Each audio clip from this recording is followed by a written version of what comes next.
next week. We're getting ready for Scott's Fest. Yes. Priorities.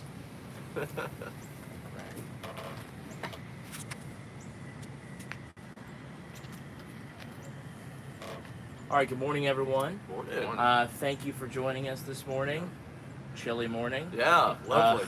Yeah. Frost on the pumpkin, right? Exactly. I mean, Max is in the background. He's got his first hoodie of the Coffee with Coach. I know. I would like it to be just getting to that weather, but That's right. 90-degree days. So Yeah, hey, that's right. That's after this weekend, we'll have a all bit in of a cold Arkansas. front, so That's right. we'll get a little better. Yes. All right, so I believe it's week 8, correct? Week Week 9? 7. Week 7? Yeah, A little week ahead. 7. Okay. Yeah. Jumping ahead of schedule. Yeah. Sorry about that. No. It's Week 7 of Coffee with Coach. Here as we are every Thursday morning at Lion College and Salty Dog Coffee Shop with our own head football coach, Chris Douglas, and our special guest this morning, That's right. outside linebacker coach, Tanner Maroney. Yes. Just before we kind of get into everything, I just want to let everybody know that we're streaming on all of Lion College football social media platforms: TikTok, Instagram, YouTube, Twitter, or X rather. All the social. Hey, I refuse to call it X. You can go with Twitter. That's fine. I just call it that reflection. I'm the pre Elon type of Twitter guy. Pre-Elon era. There's Grayson Johnson's QB1. Right, Good there morning. So, coaches, how we doing this morning? Good. You know, centenary coming up, Scott's Fest coming up, homecoming coming up, everything's coming up. Yeah. How we feeling? Yeah, I feel good. Of course, again, beautiful weather. I love the cool mornings. A couple good days of practice. Got to have another one here, as we always say. Yeah, I mean, season is moving right along. It's amazing how quick it just flies by. I mean, I keep looking at my watch, and I literally did it yesterday and saw 10:15. And I said, man, we're halfway through the month. We're almost to November. So it's crazy. It feels like we just reported to camp, and we just were starting up our preseason work, and now all of a sudden, as you said, we're going into week 7. So it is definitely flying by. Sir. Yeah. So, Coach, tell us a little bit more about Coach Maroney and Yeah. talk about himself. Yeah, so Tanner Maroney joined us here late midsummer. You know, with the last, he's the last of our coaches to visit. He's the last of our coaches to join the staff this summer. Sometimes you get in that situation where you've got to find a coach really late, and Coach Maroney did an awesome job in his interviews and had tremendous recommendations as well. Has a little bit of a unique background. I'm going to let him talk a little bit about. You know, I don't know that I've ever had an Arena League coach join us before, but super excited about that. So I'll let Coach Maroney talk a little bit about his background. Gotcha. So yeah, obviously Coach Maroney, I started in Phoenix, Arizona. That's where I'm from. So right after high school, kind of just moved into going to ASU, kind of moved on and just didn't continue with football. I was into kind of like the assistant role with ASU football for a little bit, but that was just more of a kind of an intern spot. Then right out of college, I got a few internships, kind of looking around, but in between there, I started with the Arizona Rattlers. That's the professional arena league there. For 2.5, 3 years, I was there, kind of just doing a little bit of everything. How it works is I would be there in the morning, set up breakfast for the guys, get the meeting room set up, and then I would go straight into film. But there was the other interns that would do equipment, you know, help out with practice or anything like that. But I was kind of like the film start, and then I would be a little bit of everything after that, laundry and all that type of stuff. So I was deemed, you know, an assistant basically, but I worked directly with the O-line and the running backs coach.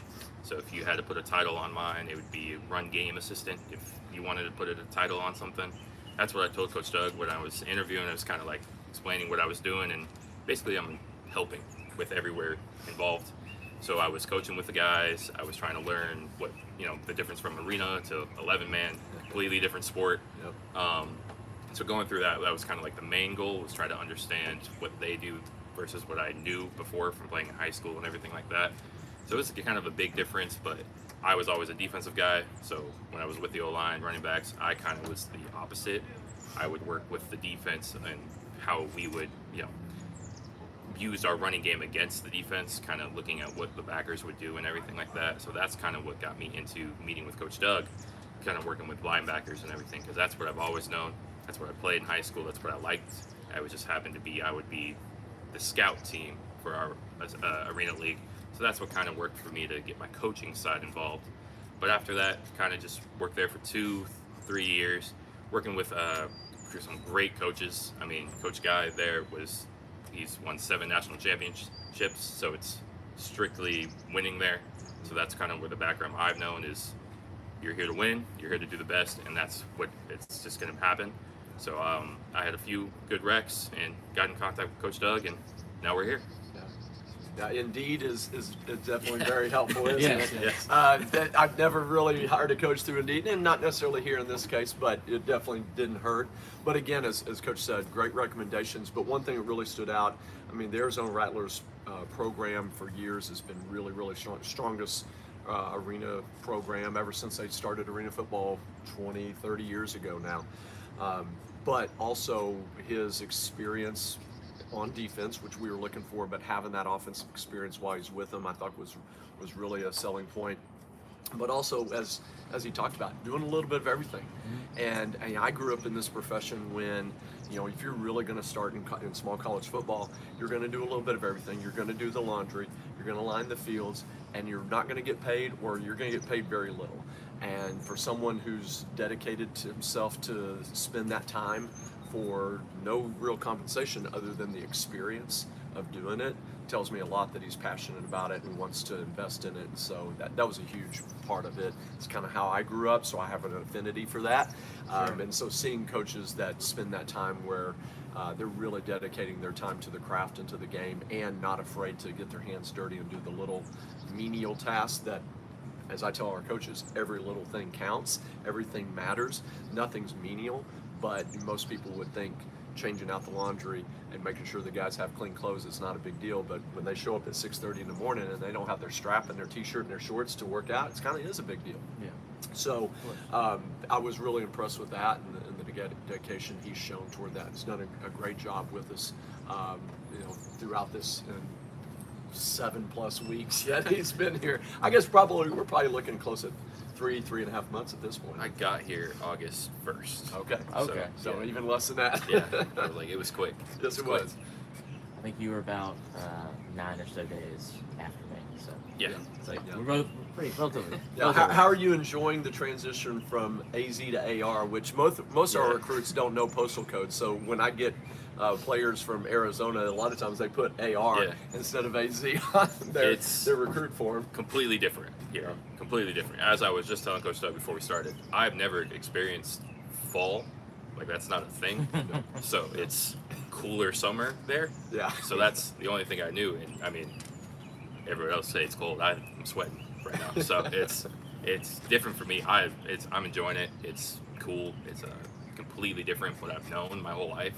So I'm enjoying it. It's just one day at a time, learning everything new. Yeah, a little different scenery looking out to the west here and seeing the Ozarks in the mornings versus sand and cactus. I've never seen like a true river ever True in my life. So an that was ancient pretty dry cool. lake bed, maybe. Yeah. Something like that. Yeah.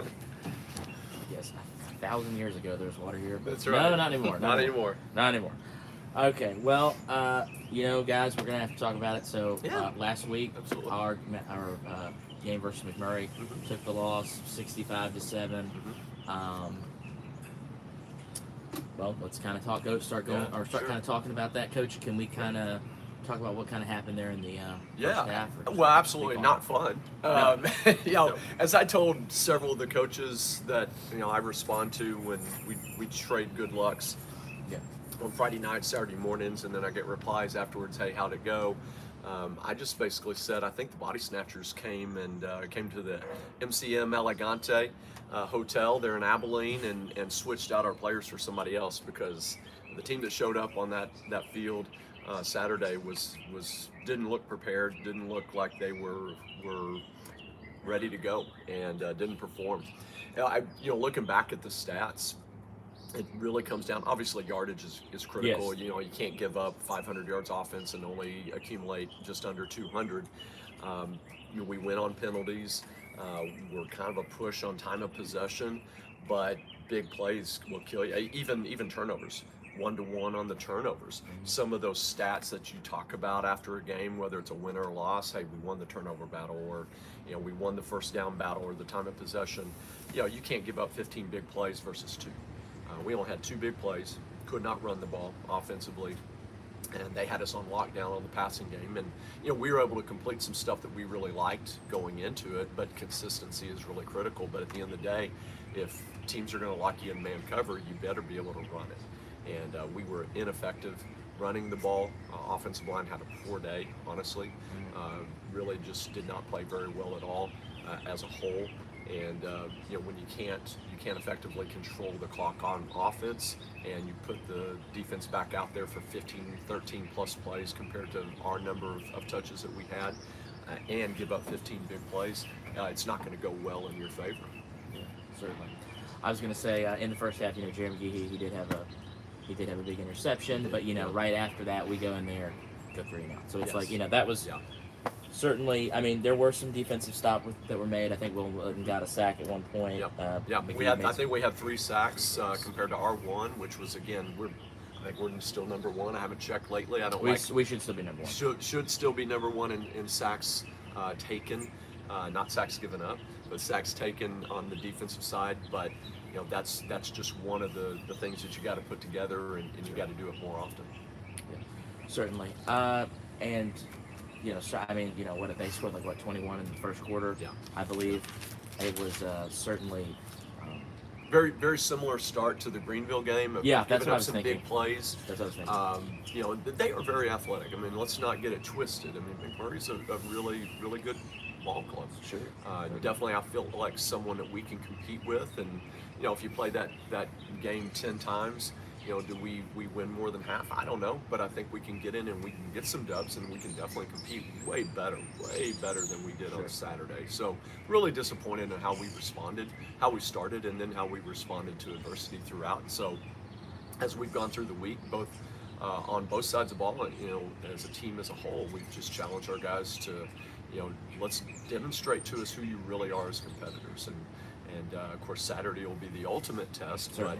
But these last 2 days of practice have been really sharp and really good. So if we can continue to capitalize on that, I'm always a big believer that what you do on all through the week, but mostly Tuesday, Wednesday, Thursday, those core practices, those 90 to 110 minutes that you have each day throughout the week is really going to demonstrate what shows up on Saturday. So you'll see who shows up on this Saturday. I was going to say our only score in the second half, Jacoby Wilkins drove it in. On that drive, he pretty much marched us down there and almost some passes. And then, got our single touchdown. PAT was good from Jesus. It's good to get the goose egg off the board for sure. You never want to walk away offensively or as a team as a whole and not have any points, especially once you're giving up 65. Certainly. But, again, there's always some things to take away positive, and we definitely did with that. But definitely some things that we learned from Monday on film that we've got to correct and continue to improve on. And then, we'll do our best as coaches to put our guys in positions to be able to be successful, and our guys got to come out and capitalize as well. Certainly. So,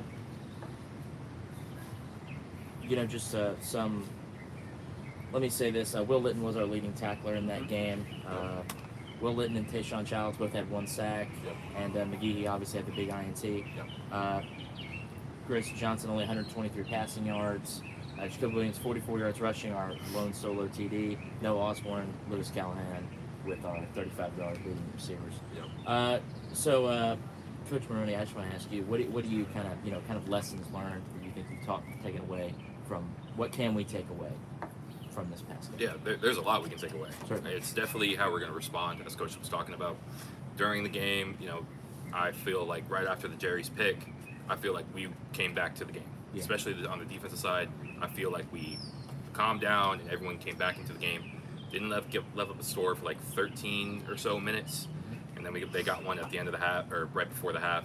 It was kind of, I feel like everybody relaxed, realized that we can play with them. We're not playing to our potential. So I feel, as Coach was saying, our whole goal this week was how are you going to respond. So on the defensive side, we've been working super drills on fundamentals, making sure we're doing everything correctly. Things that we know what to do, that we shouldn't have to regroup after something bad happens in a game. Kind of, if something does bad happen, move on to the next play, get ready to go, and don't worry about what the offense is doing. the offense, what the defense is doing. Just do your own job and be ready to go.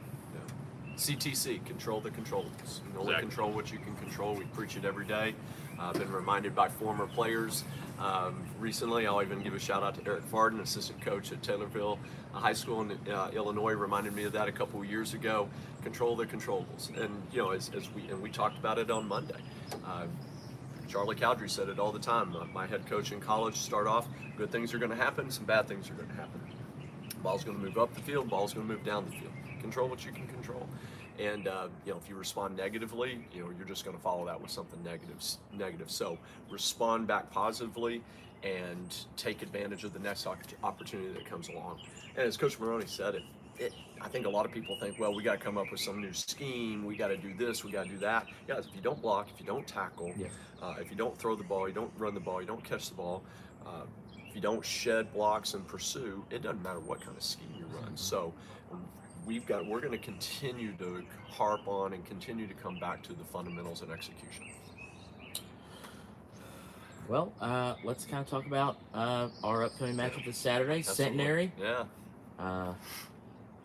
We might be seeing the air raid offense. There's no mind about it. There's no mind about it. Yes, they have Hal Mummy on the staff. Yeah, and wow, this is crazy. This is kind of like, I don't know, there'll be a little starstruck. Yeah, I was thinking that too. I was like, is he going to be there? Oh yeah, no, he'll have the towel on and everything. Oh my God. It'll be full force. I was going to say, because just to kind of speak on their offense, they have 1,167 yards today. They had a 500-yard passing game for CTVU. Now it was a loss for them, but still.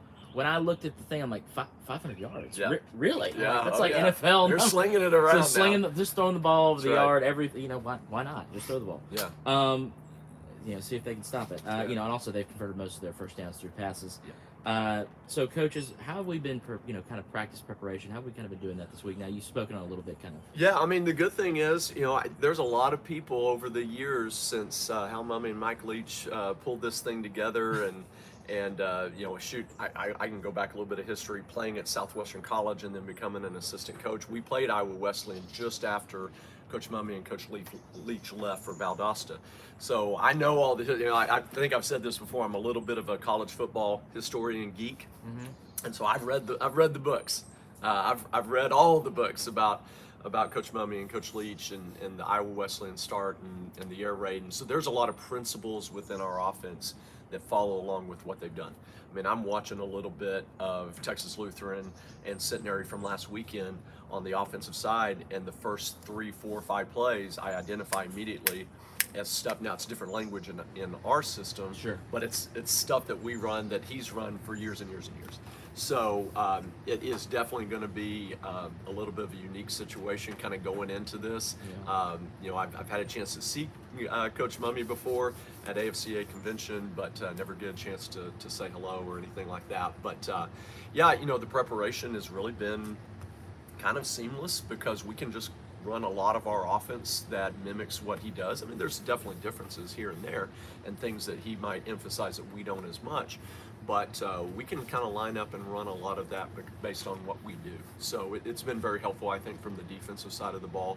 Offensively, it's not anything we haven't seen, but definitely a unique style in which they've done it. So we're not 100% sure really what we're going to see first snap. There's a really good chance that, if it does rain, like they're talking about, we may see a lot more of a certain defense where they're loading up the box and trying to take away the run and force some things. So, we'll just have to see when we get out there exactly how they're going to approach things defensively. But Coach Dawson does a tremendous job over there. He's a defensive guy, played at LSU. And has a very strong pedigree himself. And so they've got a unique little setup over there at Centenary with Coach Mummy and Coach Dawson on the defensive side, really running that side of the thing. But it's really been fun kind of watching Centenary, how they've changed this year. Some of their personnel is back, some are new. We know the running back number 23 is very dynamic, very fast. So we talk about air raid, but when they turn and hand the ball to number 23, he's like lightning. He can do something with the ball. Still a threat. Yes. I was going to say defensively for them, they have pretty good passing defense. but rushing defense, at least so far, not Yeah. performed as well. Yeah. I think most defenses, unless you're just really good right across the board, you're going to be a little stronger in one or the other, and Yeah. it's kind of been that MO for us as well, where we've been pretty good stopping the run at times and giving up some passing, but then a lot of games we've been able to take away the pass and give up some runs. So it's going to kind of go back and forth, and I'm sure defensively Centenary is looking to try to take away some of the best things they see us do as well. So overall, how would you kind of say, how do you feel that we will match up, or how do you feel we're going to match up with them? Just like any game, I'm very confident going into this. If our guys play to their potential, play to where they should be week 7 of this season and how they've prepared, and if they remember the work that they put in all off season and in the spring, and come back and bottle that up and bring it out there on Saturday with a lot of energy and passion and control what you can control, I feel very, very confident in our guys. That's their task. As coaches, we can only stand on the sideline and again try to put them in the best position possible for them to succeed, and then it's up to them to really go over to execute it. As a coach and head coach, I'm always going to take responsibility for anything negative that happens, but they also understand this is a team effort. It takes everybody to be able to pull it off and to do it. Winning games is hard. It is hard. And I say it a million times. There's going to be who knows how many 1,000 college football games. There'll be 500 winners and 500 losers on Saturday, and to get on the right side of that ledger, it's tough. And a lot more games are lost than are won, so cutting down mistakes and being fundamentally sound is the starting point. And then all the sexy stuff, that's just icing on the cake. You take care of the basics. Can you tackle? Can you block? Can you run? Do all that stuff and put yourself in a position to be successful. Coach Maroney, kind of the same question, and maybe from your position group perspective, Yeah. how do you feel about this upcoming round? I mean, obviously, as Coach said, Confident. running backs are kind of the main focus. We're looking at a bunch of different things, but their air raid, we haven't played a true air raid other than our offense Yes. every practice, kind of giving us the same sort of look. Obviously, they do different things, we call it different things, but it's all the same idea. Obviously, from my outside linebacker position, we're kind of moving around everybody today or this week, showing different looks, trying to find the best spot for what works for us, to go back to the basics, run our simple stuff, and then get some little complicated stuff in there. Try to make everyone understand that I can put you in the best spot, coach can put you in the best spot, but you have to go out there and not think and play. Be what you can be. Obviously, I'm very fortunate. I got some great players in my position group for sure. I mean, I got Will Litton, he's captain of the team, is able to direct the defense without me or Coach Biter, Coach Doug having to tell him what to do. So this gives us the ability to have a guy out there to coach on the field and lets us be able to do what we need to do from not calling plays or drawing it up every day. And so it's a kind of we're here. We had to rebound after last week, so that's kind of like the main goal. Yeah, thanks for saying that too. Fast and furious. I mean, that's a tenet of what we do is we try to keep things as simple as possible and let our guys play without thinking. Be able to play fast and furious, play with a lot of energy and a lot of passion and a lot of collision, a lot of physicality, but also not be out there diagnosing, but reacting and make it second nature, almost subconscious. Yeah, no paralysis by analysis. Exactly. Yes. That's it, just go. Yeah, that's right. Well, coaches, anything else you'd like to add? Any players you'd like to highlight from the previous game? If you'd like to. No, not necessarily players from last game. Maybe a little focus on this is homecoming. That's right. Homecoming, I'll be honest, it takes a little bit of back seat to Scots Fest, Arkansas's biggest Scottish festival. For a lot of people don't realize, we're the Lions Scots, not the Lions. We're definitely not the Lions. No. One of our players has a t-shirt that says Lions on it, Lyons. We're not the Lions, even though we have a rampart lion as our logo. But we're Scottish Heritage School, founded by Scottish Presbyterian ministers. And so biggest Scottish festival in Arkansas for sure, probably in this region as well. So when I got here right during COVID, they consolidated the two. And since I've been here, it's been a combination, and it's great. I unfortunately I've not had the opportunity to enjoy the Scots Fest because I'm a little tied up during that time. Been a little busy. In fact, 2 years ago, 2023, when we were kind of in that in-between NAI Division III, Right. didn't have a conference, didn't have a home. We didn't have a football homecoming because we couldn't line up the schedule because we had to go all over the place. We're in New York, and they're having Yeah. Scottsfest and homecoming on campus. So it's kind of been a unique transition with all that, but it really is pretty cool. I'm a football coach. I give a rip about, homecoming. Sure. To me, it's more distraction than it is something cool, but it is really cool when you get alumni back on campus, and that's really the purpose for homecoming, is to try to bring people to campus that went to school here, graduate from here, have a love and affinity for Lyon College. And so, we're excited to have now our first ever homecoming game in Bad Boy Mower Stadium, and have our alumni be able to come to that. I think that's going to be really cool. I know they're very excited about, very appreciative of it. I know I'll see several guys that are local, but also some that are much farther away. They'll be coming back for this game. So super excited to see some of those guys, some that I've coached, some that I've never met. So that's going to be really neat. And you never know, maybe I can make a swing through campus during Scottsfest just to see all the festivities.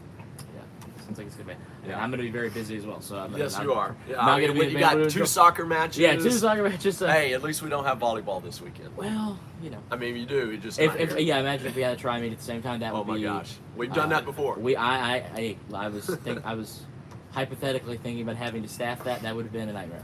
Yeah. But still we got to do it. But it's going to be a grand old time for Oh, everybody yeah. who gets to enjoy it. Yeah, super cool. Especially if this is open to the public as well. So for Scottsfest. So if anybody watching this who'd like to come in and visit here, you Yeah. may come on. Absolutely, come Come on. to Hey, campus. go get your meat pie. Get it. Go get your Scotch egg. Then get over to the kickoff. We think 3:30, might be 2:30. With the rain, we are looking at maybe a kickoff change based on the weather. There's a significant threat of thunderstorms, so Like we that. don't want to get delayed. We will not no contest this. okay. If I have to call the game myself as an official, we will not no contest this. That's This for will be sure. played. That's right. Conference game, you really can't. Yes. You got to play this one out. Certainly. Well, Coach, we've been recognized by Division III football, D3football.com before. Kind of tell us a little bit more about that. Yeah, awesome. I mean, again, Pat Coleman, those guys over D3 Football, as they said in their last podcast on Monday, that came out. This is a passion for them. This is a passion project. They don't make a ton of money on this. They make enough just to be able to get by and maybe travel to a few games and everything. So we really appreciate what D3football.com does to bring not even just football, but basketball and a lot of other Division Baseball. III sports as well. Have their own websites and their own crew that continues to publicize and market Division III football. And as a lot of people are saying now with the NIL and RevShare move in Division I, this is really the real land of truly amateur competitive college sports is Division III, and I'm 100% for that. And so Pat and the crew over there do a wonderful job. So if you want to get more landscape of Division III, so many schools out in the Northeast and the Midwest, and then some more out in the West Coast, and then kind of our in-between here is a little bit more sparse, but to get a full picture of the Division III landscape, almost 250 schools that play Division III football, and get on to d3football.com, hashtag D3FB, if you're a Twitter/X user, follower, partaker, feel free, man. It's really good. I love listening to their podcast every Monday morning. It just kind of gives me an overview of what's going on in the full Division III landscape. Coach Maroney, anything else to kind of add on this week's preparation, last week? Any final thoughts? No, I'm just excited. I'm excited to see how they respond because Right. we need to respond as coaches. We need to respond as players. It's a whole program that needs to recoup from last week and get back on track. That's right. That's right. Absolutely. I couldn't have said it better myself. I think maybe you did. You, Right.